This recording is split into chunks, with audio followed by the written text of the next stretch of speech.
Good morning વિદ્યાર્થી મિત્રો, કન્યા પ્રાથમિક વિદ્યાલયમાં આપ સૌનું હાર્દિક સ્વાગત છે. ધોરણ 5 વિષય પર્યાવરણ, એમાંનું ચેપ્ટર નંબર 12. ચેપ્ટરનું નામ છે જો આ ખૂટી જાય તો વિદ્યાર્થી મિત્રો, આ પાઠની અંદર આપણે શું શું ભણવાનું છે એને લગતા આપણે થોડાક મુદ્દાઓને યાદ કરી લઈએ કે આ પાઠની અંદર આપણે એક તો બસની મુસાફરી વિશે આપણે અભ્યાસ કરવાનો છે. ત્યારબાદ આપણે અબ્રાહમ, કાકા, મંજુ, દિવ્યા એના વિશે આપણે આ પાઠની અંદર અભ્યાસ કરવાનો છે. ત્યારબાદ બધા જ વાહનો જે છે એ શાનાથી ચાલે છે, જો વાહનોની સંખ્યા વધતી જશે તો કેવા પ્રકારની મુશ્કેલીનો સામનો આપણે કરવો પડશે, એના વિશે આપણે આ પાઠની અંદર અભ્યાસ કરવાનો છે. ત્યારબાદ પેટ્રોલ અને ડીઝલનો ભાવ શું છે, એનો ભાવ કેમ વધે છે, એના વિશે આપણે પાઠની અંદર અભ્યાસ કરવાનો છે. ત્યારબાદ ઈંધણ ક્યાં આપણને ઉપયોગી છે, ત્યારબાદ ડીઝલ ક્યાં વપરાય છે, એના વિશે આપણે પાઠની અંદર અભ્યાસ કરવાનો છે. કોઈ પણ કાર્ય કરવાની ક્ષમતા એટલે વિદ્યાર્થી મિત્રો કે ઉર્જા એને કહી શકીએ આપણે, કે જેમાંથી ઉર્જા મળી રહે તેને આપણે ઉર્જાના સ્ત્રોત તરીકે ઓળખી શકીએ છીએ. તો ઉર્જાનો મુખ્ય સ્ત્રોત કયો છે તો કે સૂર્ય. જો સૂર્ય ઉપરાંત લાકડું, કોલસો, ખનિજ તેલ, કુદરતી વાયુ, પવન, વહેતું પાણી, સમુદ્રના મોજા વગેરે એ બધા શું કહી શકાય તો કે આ ઉર્જાના સ્ત્રોત છે. તો એના વિશે આપણે આ પાઠની અંદર અભ્યાસ કરવાનો છે. ત્યારબાદ સ્કૂટર, મોટરસાયકલ કે કાર ચલાવવા માટે આપણે જરૂરી ઉર્જા છે શેમાંથી મેળવીએ છીએ તો કે પેટ્રોલમાંથી. કેટલીક રિક્ષા, કાર ને બસ સીએનજી કે એલપીજી થી ચાલે છે, બસ કે ટ્રક ડીઝલ થી ચાલે છે. તે જ રીતના ટ્રેન, કોલસો, ડીઝલ કે વીજળીથી ચાલે છે. આમ દરેક કામ કરવા માટે કોઈ ઉર્જા સ્ત્રોતમાંથી ઉર્જા મેળવવાની આપણને શું પડતી હોય છે વિદ્યાર્થી મિત્રો તો કે જરૂર પડતી હોય છે. તો જુદા જુદા વાહનો ચલાવવાના ઉર્જા સ્ત્રોત આપણે જમીનમાંથી મેળવીએ છીએ, તેમાં પેટ્રોલ, ડીઝલ, કુદરતી ગેસ અને કોલસો વગેરે છે. તો એના વિશે આપણે પાઠની અંદર અભ્યાસ કરવાનો છે. ત્યારબાદ વાહનોના વપરાશની સાથે સાથે તેમાં જરૂરી પેટ્રોલ કે ડીઝલ પણ વધુ ને વધુ વપરાતું હોય છે. તો આ સ્ત્રોત આપણને શેમાંથી મળે છે તો કે જમીનમાંથી મળે છે. તો તેને બનતા લાખો વર્ષો લાગે છે. આજે પેટ્રોલ, ડીઝલ કે કુદરતી ગેસનો જે રીતે આપણે વપરાશ થઈ રહ્યો છે તે જોતા આપણે વિચારીએ તો કે આગામી જે 50 વર્ષોમાં છે જો આ ઉર્જા સ્ત્રોત જે છે એ ખૂટી જવાની પૂરેપૂરી આપણને શું લાગે છે તો કે સંભાવના જોવા મળે છે. જો આપણે વાહન વ્યવહાર માટે આ પ્રકારના ઈંધણનો કરકસરપૂર્વક ઉપયોગ નહીં કરીએ તો આવનાર ભવિષ્યમાં વાહન વ્યવહાર શું થઈ જશે તો કે બંધ થઈ જશે. એક જગ્યાએથી બીજી જગ્યાએ જવાનું આપણા માટે શું બની જશે તો કે મુશ્કેલ બની જશે. તો આપણે એના વિશે અભ્યાસ કરવાનો છે. ત્યારબાદ આપણે પેટ્રોલ કે ડીઝલ બચાવવા માટે ટ્રાફિક સિગ્નલ આગળ વાહન ઊભું રહે ત્યારે આપણે એન્જિન જે છે એ આપણે શું કરી દેવું જોઈએ તો કે બંધ કરી દેવું જોઈએ. એકાદ બે વ્યક્તિ માટે કારમાં જવાને બદલે આપણે શેનો ઉપયોગ કરવો જોઈએ તો કે બસનો ઉપયોગ કરવો જોઈએ. જો સૌર ઉર્જા ખૂટી ન જાય તે એક એવી ઉર્જા છે વળી તે સરળતાથી આપણને પ્રાપ્ત થઈ શકે છે. તો પેટ્રોલિયમમાંથી petrol, diesel, kerosene, engine oil, વિમાન માટેનું ઈંધણ, એલપીજી, વેક્સ, ગ્રીસ વગેરે મળે છે. તો એના વિશે આપણા પાઠની અંદર અભ્યાસ કરવાનો છે. ત્યારબાદ આપણા જે વડવાઈઓ છે એ વડવાઓ રસોઈ માટે શું કરતા તો કે છાણા, લાકડા કે કેરોસીનનો ઉપયોગ કરતા હતા. પરંતુ આજે આપણે આ સમયની અંદર આપણે જોઈએ તો કે આપણે એલપીજી, વીજળી કે સૌર ઉર્જાનો ઉપયોગ કરીએ છીએ. તેમાંથી પર્યાવરણનું જે સંતુલન છે એ પણ સારી રીતે જળવાય છે અને આપણું જે સ્વાસ્થ્ય જે છે એ પણ સારી રીતે જળવાય છે. તો એના વિશે આપણે આ પાઠની અંદર અભ્યાસ કરવાનો છે. તો વિદ્યાર્થી મિત્રો, હવે આપણે પાઠની સમજૂતી તરફ જઈએ. હવે એમાં તમને સૌથી પહેલા કહ્યું છે કે બસની મુસાફરી. હવે આપણે વિદ્યાર્થી મિત્રો જોઈએ કે બસની મુસાફરી કઈ રીતના કરવાની છે. આજે અમે શાળામાંથી અડાલજની વાવ ઉજાણીએ જવાના હતા, જે અમદાવાદથી આશરે 18 કિલોમીટર દૂર આવેલી છે. ક્યાં જવાના હતા વિદ્યાર્થી મિત્રો? અડાલજની વાવ. અને એ અમદાવાદથી આશરે કેટલા કિલોમીટર દૂર આવેલી છે તો કે 18 કિલોમીટર દૂર આવેલી છે. અમે રસ્તા ઉપર જ્યારે વાહનો ગણવાના શરૂ કર્યા તો અમારામાંથી કેટલાકે સાયકલ, કેટલાકે બસ, કાર કે મોટરસાયકલ ગણ્યા. તો અબ્રાહિમ કે જે સાયકલ ગણતો હતો તે ઝડપથી કંટાળી ગયો. હવે આ હાઈવે પર થોડી જ સાયકલ હતી. સિગ્નલ પર લાલ લાઇટ થઈ ત્યારે ડ્રાઈવરે શું કરી હતી તો કે બ્રેક લગાવી. તે મોટું ક્રોસિંગ હતું અને અમે ટ્રાફિકની લાંબી લાઈનો જોઈ શકતા હતા. વાહનોમાંથી હોર્નનો અવાજ અને ધુમાડો નીકળતો હતો. કદાચ તેના કારણે છે એક નાનો છોકરો જે છે એ રિક્ષામાં બેઠા બેઠા ખૂબ જ શું કરતો હતો તો કે ખાંસી ખાતો હતો. એટલે મેં કંઈક જાણીતી ગંધ પારખી. મને યાદ આવ્યું કે આવી ગંધ ગામના પિતાજીના ટ્રેક્ટરમાંથી પણ આવતી હતી. તો વિદ્યાર્થી મિત્રો, હવે આપણને ચિત્રની અંદર આપણે જોયા હતા તો કે અલગ અલગ જે બાળકો જે છે એ જુદા જુદા પ્રકારના રસ્તાઓ વચ્ચેનો અંદર એક વાહનો જોઈ રહ્યા હતા. વાહનોમાંથી નીકળતો અવાજ અને એની ખરાબ અસરો એ પણ જોઈ રહ્યા હતા. અને અમુક વાહનોમાંથી હોર્નનો અવાજ અને ધુમાડો પણ નીકળતો હતો. તો એના વિશે પણ જોયું આપણે. તો હવે આપણે જોઈએ આગળ કે એ ચિત્રને લગતા આપણે એના ઉપરથી થોડાક પ્રશ્નો જોઈએ. તો વિદ્યાર્થી મિત્રો, આજે તમને ઉપરના ચિત્રને જોઈને પ્રશ્નો લખવાના કહ્યા છે. એ પ્રશ્નો જે છે એ તમે ખાસ ધ્યાનથી અહીંયાથી સાંભળજો, યાદ રાખજો અને પછી આ જે પ્રશ્નો છે એ તમારે ખાસ તમારી પાકી નોટબુકમાં પણ લખવાના છે. તો સૌથી પહેલો પ્રશ્ન આપણે જોઈએ. તો તમને કહ્યું છે કે તમે કયા કયા વાહનો જોઈ શકો છો? તમે કયા કયા વાહનો જોઈ શકો છો? હવે વિદ્યાર્થી મિત્રો, ચિત્રની અંદર આપણને આપેલું છે કયા કયા વાહનો છે. તો કે હું આ ચિત્રમાં બસ, કાર, રિક્ષા, સ્કૂટર, મોટરસાયકલ અને પેડલ રિક્ષા જોઈ શકું છું. ત્યારબાદ બીજો પ્રશ્ન આપણે જોઈએ. તમે શું વિચારો છો? કયા વાહનોમાં પેટ્રોલ કે ડીઝલ બળતણ તરીકે જોઈએ? તો વિદ્યાર્થી મિત્રો, બસ, કાર, રિક્ષા, સ્કૂટર અને મોટરસાયકલ જેવા જે વાહનો છે એમાં પેટ્રોલ અને ડીઝલનો બળતણ તરીકે શું કરવામાં આવતું હોય છે? તો કે એનો ઉપયોગ કરવામાં આવે છે. ત્યારબાદ આપણે આગળનો પ્રશ્ન સમજીએ. કયા વાહનો ધુમાડો કાઢે છે? તેના ઉપર નિશાની કરો. તો વિદ્યાર્થી મિત્રો, તમે ચિત્રની અંદર આપેલું છે એમાં કયા કયા વાહનો ધુમાડો કાઢે? તો કે બસ છે, એ કાર, રિક્ષા, સ્કૂટર અને મોટરસાયકલ જેવા જે વાહનો છે એ શું કરતા હોય છે? તો કે ધુમાડો કાઢે છે, જે તમે ચિત્રની અંદર જોઈ શકો છો. ચિત્રમાં ધુમાડો કાઢતા વાહનો ઉપર તમારે ખાસ નિશાની કરવાની છે, ગોળ રાઉન્ડ કરવાનું છે. એટલે ખાસ ગોળ રાઉન્ડ કરતા રહેજો. બસ, કાર, રિક્ષા, સ્કૂટર, મોટરસાયકલ જેવા જે બધા વાહનો છે એમાંથી શું નીકળતું હોય છે? તો કે ધુમાડો નીકળે છે. ત્યારબાદ આપણે આગળનો પ્રશ્ન સમજીએ. કયા વાહનો પેટ્રોલ કે ડીઝલ વગર ચાલે છે? તો વિદ્યાર્થી મિત્રો, એવા કયા વાહનો છે કે જે પેટ્રોલ અને ડીઝલ વગર ચાલે છે? સાયકલ ને પેડલ રિક્ષા પેટ્રોલ અને ડીઝલ વગર ચાલે છે. અમુક શહેરોમાં રિક્ષા, કાર ને બસ પેટ્રોલ અને ડીઝલ વગર એટલે કે સીએનજી અથવા તો વીજળીથી ચાલે છે. ત્યારબાદ આપણે આગળનો પ્રશ્ન સમજીએ. વાહનોને ઝડપી હંકારવાથી આપણે કેવા પ્રકારની મુશ્કેલીનો સામનો કરવો પડી શકે છે? તો વિદ્યાર્થી મિત્રો, વાહનોને ઝડપી હંકારવાથી પેટ્રોલ કે ડીઝલ જે છે એ વધુ પ્રમાણમાં વપરાય છે. અકસ્માત થવાનો પણ સંભવ રહે છે, જેનાથી વાહનમાં મુસાફરી કરનાર અને ભોગ બનનાર વ્યક્તિઓના જાનને પણ ખતરો ઊભો થાય છે. તો વિદ્યાર્થી મિત્રો, આ પ્રશ્ન જે ખાસ તમે સાંભળજો, યાદ રાખજો અને પછી તમારે તમારી પાકી નોટબુકમાં પણ આ પ્રશ્નોના જવાબ જે છે એ તમારે ખાસ તમારી પાકી નોટબુકમાં લખવાના છે. હવે ત્યારબાદ આપણે આગળ સમજીએ. તમને કહ્યું છે કે કહો, એમાં આપણે પહેલો પ્રશ્ન સમજીએ. તમે સાયકલ ચલાવો છો? જો હા, તો તેના ઉપર ક્યાં જાઓ છો? હા, હું સાયકલ ચલાવું છું. હું સાયકલ પર શાળામાં, બજારમાં અથવા તો હું બગીચામાં ફરવા માટે જાઉં છું. ત્યારબાદ આપણે આગળનો પોઈન્ટ સમજીએ. તમે શાળાએ કેવી રીતના જાઓ છો? હું શાળાએ સાયકલ પર જાઉં છું, કોઈક વાર ચાલતો પણ જાઉં છું. ત્યારબાદ આપણે આગળનો પ્રશ્ન સમજીએ. તમારા કુટુંબના સભ્યો ઘરેથી કામે નોકરી કેવી રીતના જાય છે? મારા પપ્પા તેમની કારમાં, મમ્મી રિક્ષામાં અને કાકા કાકી મોટરસાયકલ પર કામે અથવા તો નોકરીએ જાય છે. ત્યારબાદ આપણે આગળનો પ્રશ્ન સમજીએ. વાહનોમાંથી આવતા ધુમાડાથી કેવી મુશ્કેલીઓ થાય છે? તો વિદ્યાર્થી મિત્રો, વાહનોમાંથી જે નીકળતો ધુમાડો છે એ આપણને સ્વાસ્થ્ય માટે ખૂબ જ ઊંડી અસર કરે છે. એટલે કે વાહનોમાંથી નીકળતા ધુમાડાથી આપણે ખાંસી, ઉધરસ, માથાનો દુખાવો, આંખોમાં બળતરા, ફેફસા સંબંધી રોગોનો આપણે શું બનીએ છીએ? તો કે ભોગ બનીએ છીએ. હવામાં પ્રદૂષણ પણ ફેલાય છે. ધુમાડાથી ગુંગળામણ પણ થાય છે. શિયાળાની ઠંડીમાં સવારે ધુમાડાને લીધે ધુમ્મસ જોવા મળે છે. આથી થોડે દૂરનું સ્પષ્ટ ન દેખાવાને કારણે આપણું જે વાહન જે આપણે ચલાવીએ છીએ એમાં અકસ્માત થાય છે. આમ વાહનોમાંથી આવતા ધુમાડાથી આપણને ઘણી બધી મુશ્કેલીઓનો સામનો કરવો પડતો હોય છે. ત્યારબાદ આપણે આગળ સમજીએ. હવે તમને અહીંયા કહ્યું છે કે પેટ્રોલ પંપ પર.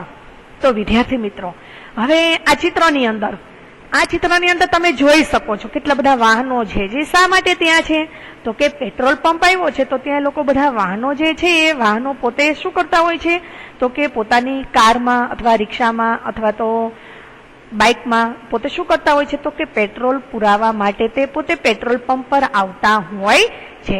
તો આપણે સમજીએ કે થોડા સમય બાદ અમારી બસ પેટ્રોલ પંપે ઊભી હતી.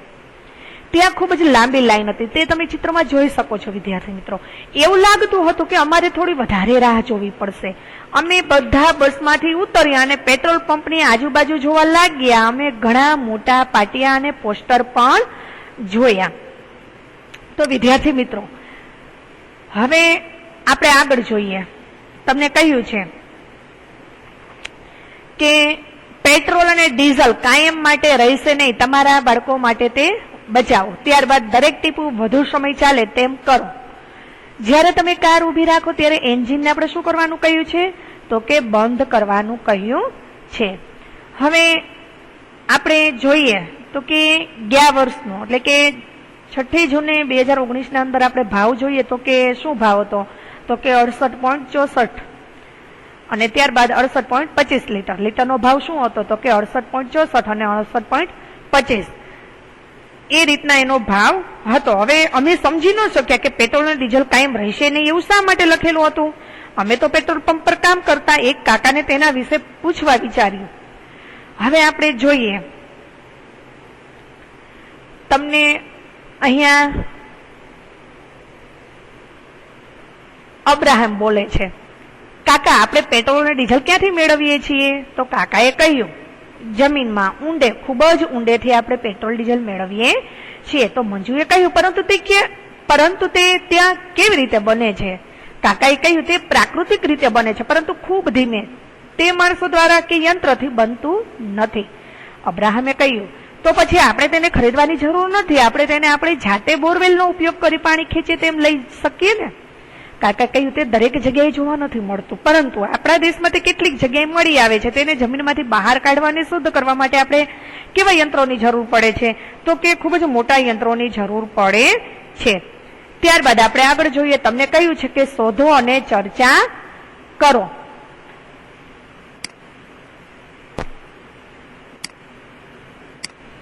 હવે એમાં આપણે પેલો પોઈન્ટ સમજીએ કે ભારતના કયા રાજ્યોમાં તેલ ક્ષેત્રો છે. તો વિદ્યાર્થી મિત્રો, આપણા ભારત દેશની અંદર એક અસમ, અરુણાચલ પ્રદેશ, પશ્ચિમ બંગાળ, ગુજરાત, મહારાષ્ટ્ર અને આંધ્રપ્રદેશ એ જે બધા રાજ્યો છે એ રાજ્યોની અંદર શું આવેલા છે, તો કે તેલ ક્ષેત્રો આવેલા છે. વિદ્યાર્થી મિત્રો, આ પ્રશ્નો પણ તમારે ખાસ યાદ રાખવાના છે, પાકા કરવાના છે અને આ પ્રશ્નોના જવાબ પણ તમારે તમારી પાકી નોટબુકમાં લખવાના છે, એટલે ખાસ ધ્યાનથી સાંભળજો. ત્યારબાદ આપણે આગળનો પ્રશ્ન સમજીએ કે ખનિજ તેલ સિવાય જમીનમાં ઊંડે બીજું શું મળી આવે છે. જમીનમાં ઊંડે ખનિજ તેલ સિવાય કોલસો, કુદરતી ગેસ અને બીજા ઘણા બધા પ્રકારના ખનિજો જેવા કે લોખંડ, તાંબુ, સોનું, બોક્સાઇટ એટલે કે એલ્યુમિનિયમની ખનિજ વગેરે મળી આવે છે. ત્યારબાદ આપણે આગળનો પ્રશ્ન સમજીએ, ટ્રાફિકના નિયમો વિશે જાણો અને વર્ગમાં ચર્ચા કરો. હવે વિદ્યાર્થી મિત્રો, આપણે ટ્રાફિકના જે નિયમો છે એ નિયમોનું દરેક વાહન ચાલકે આપણે રાહદારીપૂર્વક આપણે એનું શું કરવાનું હોય છે, તો કે પાલન કરવાનું હોય છે. તો વાહન જે છે હંમેશા રોડની ડાબી બાજુ તરફ ચલાવવું જોઈએ. ત્યારબાદ ટ્રાફિક વધુ હોય ત્યારે વાહનની ઝડપ આપણે કેવી રાખવી જોઈએ, મર્યાદિત રાખવી જોઈએ. 4 રસ્તા પર રહેલા ટ્રાફિક સિગ્નલને અનુસરવાનું હોય છે. લાલ લાઇટ હોય તો આપણે વાહન ઊભું રાખવું જોઈએ, લીલી લાઇટ હોય ત્યારે વાહનને આગળ જવા દેવું જોઈએ અને જ્યારે પીળી લાઇટ થાય ને ત્યારે બીજા બધા છેડાને વાહનોને આગળ વધવા તૈયાર રહેવું જોઈએ. તો તમારે જે બાજુ વળાંક લેવાનો હોય તેની સાઈડ લાઇટ બતાવવી જરૂરી બને છે. ત્યારબાદ બમ્પ હોય, શાળા હોય, દવાખાનું હોય અથવા તો જાહેર સ્થળ હોય તો આપણે વાહનને શું કરવું પડે, તો કે વાહનની જે ઝડપ છે એને આપણે ધીમી પાડવી જોઈએ. ત્યારબાદ રસ્તા પર વિવિધ સિગ્નલો હોય છે, તેને નિયમ મુજબ આપણે અનુસરવાનું હોય છે. રાહદારીઓએ 4 રસ્તા પર રસ્તો ઓળંગવા માટે શેનો ઉપયોગ કરવો પડતો હોય છે વિદ્યાર્થી મિત્રો, તો કે ઝીબ્રા ક્રોસિંગનો ઉપયોગ કરવો પડતો હોય છે. ત્યારબાદ આપણે આગળનો પ્રશ્ન સમજીએ, આપણે પેટ્રોલ અને ડીઝલનો વિવેકપૂર્વક ઉપયોગ કરવો જોઈએ શા માટે. તો વિદ્યાર્થી મિત્રો, આજના સમયની અંદર આપણે જોઈએ તો કે ઘણા બધા વિવિધ પ્રકારના સાધનો આપણી પાસે આવેલા હોય છે. તો એ જે બધા સાધનો છે, આજના યુગમાં જે રીતે વાહનોનો વપરાશ વધ્યો છે તેના કારણે પેટ્રોલ અને ડીઝલ પણ વધુ પ્રમાણમાં વપરાય છે. તે જોતા એમ કહી શકાય કે હવે આગામી જે 50 વર્ષ સુધી ચાલે તેટલો જ ખનિજ તેલનો જથ્થો જમીનની અંદર બાકી રહ્યો છે. પેટ્રોલ ને ડીઝલ જેટલું ઝડપથી વપરાય છે એટલું ઝડપથી જમીનમાં બનતું નથી હોતું. જમીનની અંદર બનતા તેને લાખો વર્ષો લાગે છે. તેથી આપણે પેટ્રોલ અને ડીઝલ જે ઉપયોગ કરીએ છીએ આપણે એનો કરકસરપૂર્વક ઉપયોગ કરવો જોઈએ, એટલે કે વિવેકપૂર્વક આપણે ઉપયોગ કરવો જોઈએ. હવે આપણે આગળ સમજીએ. તેઓએ આગળ ચર્ચા કરી એટલે દિવ્યા કહે છે શું પેટ્રોલ ખૂટી જવા આવ્યું છે? તો પોસ્ટરમાં કહે છે કે પેટ્રોલ કાયમ રહેવાનું નથી. કાકાએ કહ્યું આપણે તેને જેટલું ઝડપથી કાઢીએ છીએ એટલું ઝડપથી તે બની નથી શકતું. જમીનની અંદર તેને બનતા લાખો વર્ષો લાગે છે. એટલે અબ્રાહમે કહ્યું જો ઓઇલ ખૂટી જશે તો વાહનો કેવી રીતે ચાલશે? તો મંજુએ કહ્યું સીએનજી થી. મેં ટીવી પર જોયું હતું કે જે વાહનો સીએનજી થી ચાલે છે તે ઓછો ધુમાડો કરે છે. કાકાએ કહ્યું અને કાકા હસે છે અને કહે છે તે પણ જમીનની નીચેથી જ આવે છે, તે પણ એક મર્યાદિત જ છે. એટલે દિવ્યાએ કહ્યું વાહનો ચલાવવા વિદ્યુતનો ઉપયોગ થઈ શકે છે. મેં વિદ્યુતથી ચાલતી મોટરસાયકલ પણ જોઈ છે. એટલે અબ્રાહમે કહ્યું આપણે કંઈક કરવું જોઈએ, નહીં તો જયારે આપણે મોટા થઈ જઈશું અથવા તો આપણે મોટા થઈશું ત્યારે મુસાફરી કેવી રીતે કરીશું?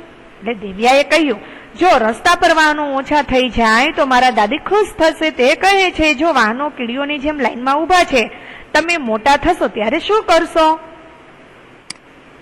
મંજુએ કહ્યું જો આ કારમાં ફક્ત 1 કે 2 લોકો જ બેઠા છે, આ બધા જો બસનો ઉપયોગ કેમ કરતા નથી? એટલે અબ્રાહિમે કહ્યું તેનાથી પેટ્રોલ બચશે. એક બસ ઘણા લોકોને લઈ જઈ શકે છે. તો વિદ્યાર્થી મિત્રો આપણે 4 વ્હીલની અંદર 4 કે 5 વ્યક્તિઓ સમાઈ શકીએ છીએ. જો આપણે બસની અંદર બધા લોકો જતા થઈએ તો આપણે ઘણો બધો બચાવ કરી શકીએ છીએ. એટલે મંજુએ કહ્યું જ્યારે હું મોટી થઈશ ત્યારે સૂર્યપ્રકાશથી ચાલતી કાર શોધીશ, પછી આપણે તે ખૂટી જશે એવી ચિંતા કરવાની રહેશે નહીં. આપણે તેનો જેટલો ઉપયોગ કરવો એટલો એનો ઉપયોગ આપણે કરી શકીશું. તો વિદ્યાર્થી મિત્રો હવે આપણે આગળ જોઈએ કે પૃથ્વીમાંનો ખજાનો. પૃથ્વીના પેટાળમાં ક્યાં ઓઇલ છે તે શોધવું આપણા માટે સરળ નથી. વૈજ્ઞાનિકો તેને શોધવા માટે ખાસ તકનીકો અને યંત્રોનો ઉપયોગ કરે છે. પછી પાઇપોની યંત્રો દ્વારા પેટ્રોલિયમ ખેંચવામાં આવે છે. આ ઓઇલ ગંધવાળું, જાડું અને ઘેરા રંગનું પ્રવાહી છે.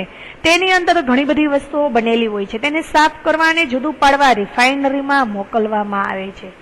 તમે રિફાઇનરી વિશે સાંભળ્યું જ છે કે આપણે પેટ્રોલમાંથી જ kerosene, diesel, petrol, engine oil ને વિમાન માટે ઈંધણ મેળવીએ છીએ. શું તમે જાણો છો કે એલપીજી, વેક્સ, કોલટાર, ગ્રીસ વગેરે પણ તેમાંથી મળે છે? તે બીજી વસ્તુઓ જેવી કે પ્લાસ્ટિક અને પેન્ટ્સ બનાવવા માટે પણ આપણને શું બને છે? તો કે ઉપયોગી બને છે. મેં ઈંધણ બચાવવા માટે એના વિશે વિચારવાનું ચાલુ કરી દીધું છે. મને યાદ છે કે ક્યારેક કે પિતાજી જ્યારે બીજું કંઈક કામ કરે ત્યારે ટ્રેક્ટરનું જે એન્જિન છે એ ચાલુ રાખે છે. તે સમયે ખેતરમાં પંપ પણ ચાલુ રહે છે. કેટલું બધું નુકસાન થાય. જ્યારે હું ઘરે જઈશ ત્યારે પિતાજી સાથે ચોક્કસ વાત કરીશ. તો વિદ્યાર્થી મિત્રો હવે આને લગતા થોડાક આપણે નીચે પ્રશ્નો જોઈએ.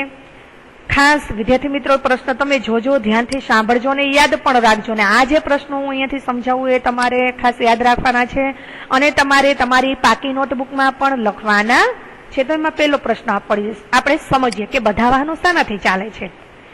વિદ્યાર્થી મિત્રો જે બધા વાહનો જે છે એ પેટ્રોલ, ડીઝલ કે સીએનજી થી ચાલે છે. થોડાક વાહનો છે વિદ્યુતથી તેમજ સાયકલ, પેન્ડલ રિક્ષા જેવા વાહનો માનવ શ્રમથી પણ ચાલે છે. ત્યારબાદ આપણે આગળનો બીજો પ્રશ્ન સમજીએ. જો વાહનોની સંખ્યા વધતી જશે તો કેવા પ્રકારની મુશ્કેલીનો સામનો કરવો પડશે? ઉદાહરણ તરીકે આપણે જોઈએ કે રસ્તા ઉપર ટ્રાફિક વધે, તમારા વડીલો સાથે વાત કરો અને તે વિશે તમે લખો. તો જો વાહનોની સંખ્યા વધી જશે તો આપણને ઘણી બધી મુશ્કેલીનો સામનો કરવો પડશે. તો એ કઈ કઈ મુશ્કેલીઓ? જેમ કે રસ્તા પર ટ્રાફિક વધે, હવાનું અને અવાજનું પ્રદૂષણ વધે, તેનાથી લોકોનું સ્વાસ્થ્ય બગડે, પાર્કિંગની સમસ્યા ઊભી થાય, અકસ્માતોનું પ્રમાણ પણ વધી જાય, પેટ્રોલ અને ડીઝલની અછત ઊભી થાય. પરિણામે પેટ્રોલ અને જે ડીઝલ છે એ કેવું થાય? તો કે મોંઘું થાય. ભવિષ્યમાં પેટ્રોલ, ડીઝલ પણ ખૂટી જાય. ત્યારબાદ આપણે આગળનો પ્રશ્ન સમજીએ. મંજુએ કહ્યું દરેક જણ શા માટે બસ વાપરતા નથી? તમે શું વિચારો છો કે લોકો મુસાફરી માટે બસનો ઉપયોગ કેમ નથી કરતા? મોટે ભાગે લોકો મુસાફરી માટે બસનો ઉપયોગ નથી કરતા. એના કારણો આપણે જોઈએ કે બસ દ્વારા લોકો સમયસર પહોંચી શકતા નથી. લોકોને બસમાં બેસવા તથા બસમાંથી ઉતર્યા પછી તેમના જવાના સ્થાને પહોંચવા માટે ચાલીને જવું પડતું હોય છે. આમ કરવામાં એને ઘણો સમય લાગે છે. બસની રાહ જોઈને પણ ઊભું રહેવું પડે છે.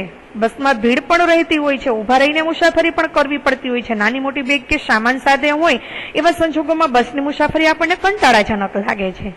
બસ કરતા પોતાના વાહનમાં જવામાં સગવડતા રહે છે. પૈસા અને સામાનની સલામતી પણ રહે છે. પૈસા અને સામાનની સલામતી રહે છે તથા સમયનો આપણે બચાવ પણ થાય છે. ત્યારબાદ આપણે આગળનો પ્રશ્ન સમજીએ. વાહનોની સંખ્યા વધવાથી પડતી મુશ્કેલીઓના નિકાલ માટેના ઉપાયો સૂચવો. હવે એના ઉપાયો આપણે જોઈએ તો નજીકના અંતરે જવા માટે પગે ચાલીને જવું કે સાયકલનો ઉપયોગ કરવો જોઈએ. સાથે નોકરી કરનારા લોકોએ વાહન ભાગીદારી કરી એક જ વાહન પર નોકરીના સ્થળે જવું જોઈએ. એકલા જવા માટે વ્યક્તિગત કારનો ઉપયોગ ટાળવો જોઈએ. નોકરી કે ધંધા પર જવા જાહેર વાહનોનો ઉપયોગ કરવો જોઈએ. ટ્રાફિકની સમજ વધારવા માટે ટ્રાફિકની જાગૃતતા અભિયાન આપણે ચલાવવા જોઈએ. તો વિદ્યાર્થી મિત્રો ખાસ આ પ્રશ્ન યાદ રાખજો અને પાકા પણ કરજો. એ ખાસ તમારે તમારી પાકી નોટબુકમાં પણ એ પ્રશ્નોના જવાબ લખવાના છે. ત્યારબાદ આપણે આગળ જોઈએ. હવે તમને કહ્યું છે શોધો અને લખો. તો વિદ્યાર્થી મિત્રો અહીંયા તમને કોષ્ટકમાં કહ્યું છે કે કેટલું ઓઇલ સ્કૂટર કાર ને ટ્રેક્ટર એક સમય કેટલું પેટ્રોલ ડીઝલ ભરી શકાય છે. 1 લીટર પેટ્રોલ ડીઝલમાં તે કેટલે દૂર જઈ શકે છે.